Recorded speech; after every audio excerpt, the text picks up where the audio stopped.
जय श्री हरिवंश।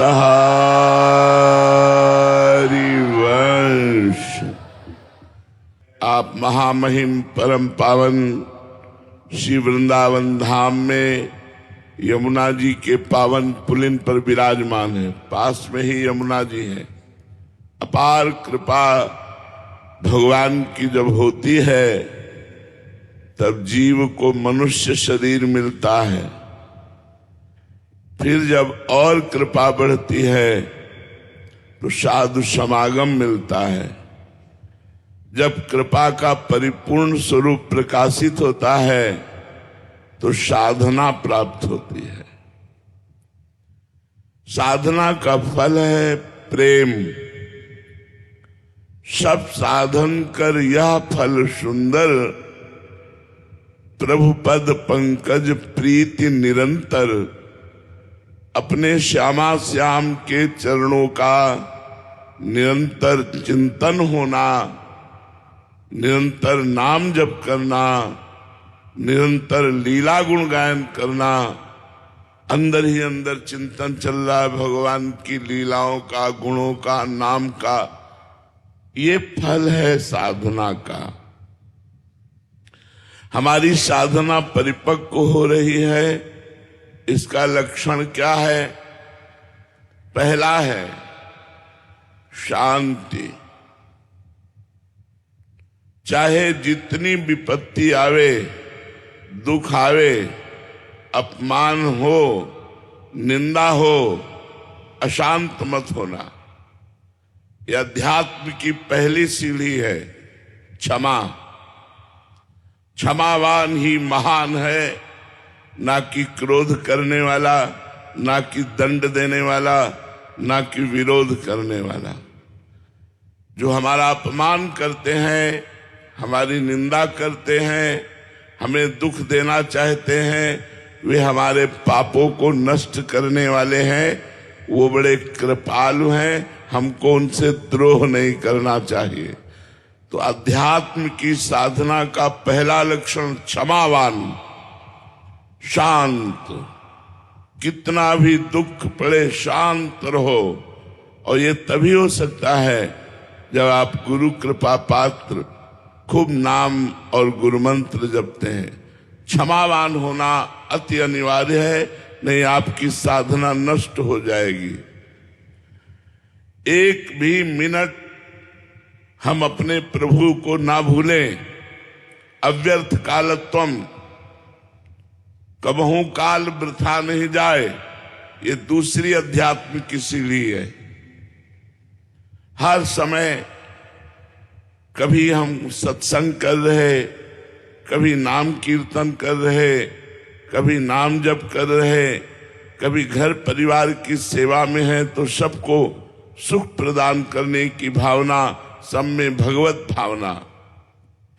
और अधर्म के भोगों से वैराग्य। आप गृहस्थ में हैं, सिर्फ अपनी पत्नी से अनुराग कीजिए, वो भी भगवत भाव से। अगर परस्त्री के सहवास की भावना करके तुम काम भाव से प्रेरित होकर गलत चिंतन, गलत दृष्टि, गलत आचरण, तो नरक जाना पड़ेगा। त्रिविधम नरकस्येदम द्वारम नाशनमात्मनः कामः क्रोधः तथा लोभः तस्माद्त्रयम् त्यजेत्।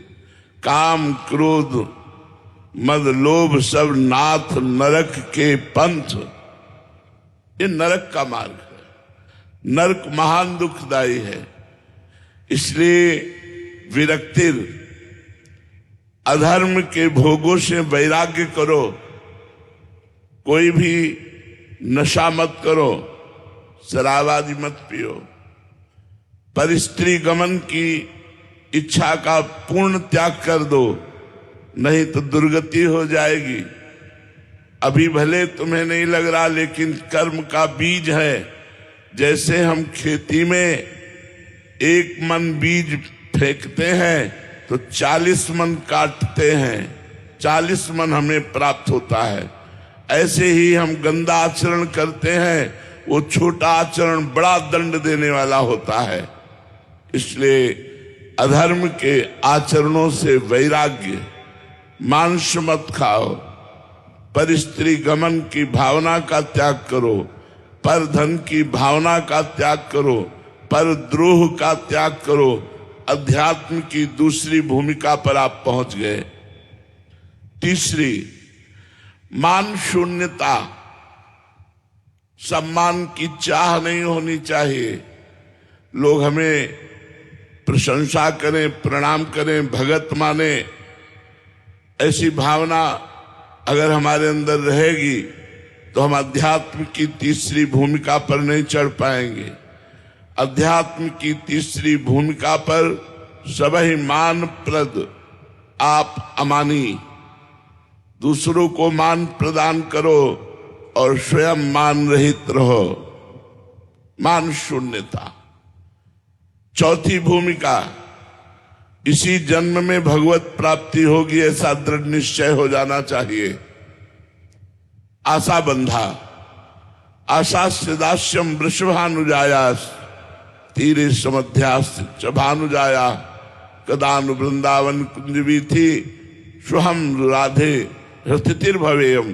हे किशोरीजू, कब ऐसा होगा कि वृंदावन की बीथियों में मैं आपका गुणगान करता हुआ आपके दासत्व की भिक्षा मांगू कि हे लाडली मैं आपका दास बन जाऊं, हे प्रियाजू मैं आपका दास बन जाऊं। तो आशा बंधा, ये दृढ़ आशा हो जानी चाहिए चौथी भूमिका में कि मुझे भगवत प्राप्ति होगी।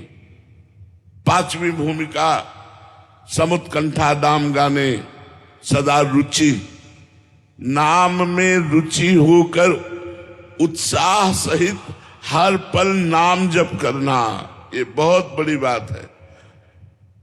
ये जो भूमिका जागृत होती है अध्यात्म की पांचवी, इसमें उत्साह सहित नाम जप होता है।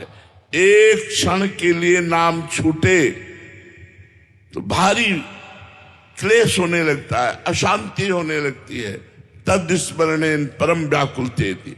धिक्कार है हमारे इस मिनट को जो मिनट भगवान से विमुख गया।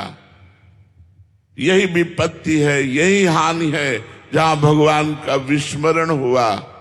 कहा हनुमंत विपत्ति प्रभु सोई, जब तो सुमिरन भजन न होई। जिस मिनट, जिस सेकेंड में भगवान का विस्मरण हो जाए वही हानि है। हमारा समुत्कंठा नाम गाने सदा रुचि, उत्साह के सहित नाम जप करने में हमारी रुचि होनी चाहिए। छठी भूमिका, आसक्तिस तद्गुणाख्याने। भगवान की लीला कथा सुनने का नशा होना चाहिए।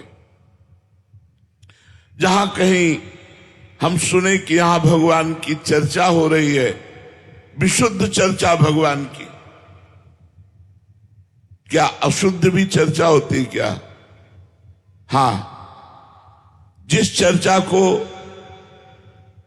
मान और रुपया पैसा और सांसारिक पदार्थों के प्रलोभन से किया जाता है, उसमें कपट रूपी अशुद्धता आ जाती है।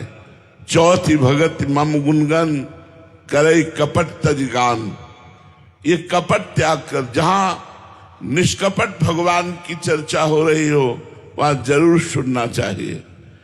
अगर कहीं सुनने को न मिले, ऐसा अवसर न आवे, तो अपने घर में सदग्रंथ रख ले। श्रीमद् भागवत है, रामचरितमानस है, और भी भगवान के परम पावन ब्रह्म ऋषियों द्वारा लिखे हुए ग्रंथ हैं। उन ग्रंथों को रख ले और उनका स्वाध्याय करे। आसक्ति तत् गुणाख्याने। और आखिरी है भगवान के धामों में प्रीति हो जाना। हम वृंदावन के बिना जी नहीं सकते। हमारी ऐसी प्रीति हो जाए, हम ब्रज 84 कोस के बाहर नहीं। अगर बाहर हम रहते हैं तो हमारा मन ब्रज 84 कोस में रहता है। तन बंबई कलकत्ता में रहे लेकिन मन वृंदावन में रहे, यही जीवन का परम लाभ है। ये 7 हमारी भक्ति की भूमिकाएं अगर हृदय में जागृत हो जाए तो हमारा मानव जीवन सार्थक हो जाए। इसलिए सबसे प्रार्थना है, आप जो गुरु पूर्णिमा के उत्सव में आए हैं, आपका सबसे बड़ा पूजन होगा, हमारी बात मान लेना। ये फल फूल रुपया पैसा इनका कोई महत्व नहीं है, मायाकृत है, पर आपके पास यही है इसलिए आप भाव से लेकर आते हैं। लेकिन वास्तविक गुरु पूजन का स्वरूप है आज्ञा सम्न सुसाहिब सेवा, अपने साहब की सेवा, उनकी आज्ञा का पालन करना।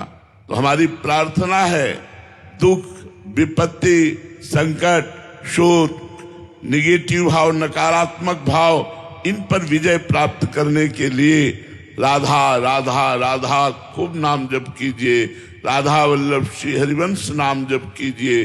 नाम जप से समस्त संकट नष्ट हो जाएंगे, नरक नहीं जाना पड़ेगा और इसी जन्म में भगवान की प्राप्ति हो जाएगी। यही है गुरु करने का लाभ। अगर ये लाभ न मिला तो गुरु बनाने का मतलब क्या रहा। इसलिए हमारी प्रार्थना मानिए और खूब नाम जप कीजिए, कोई गलत आचरण मत कीजिए। श्री राधा वल्लभ लाल की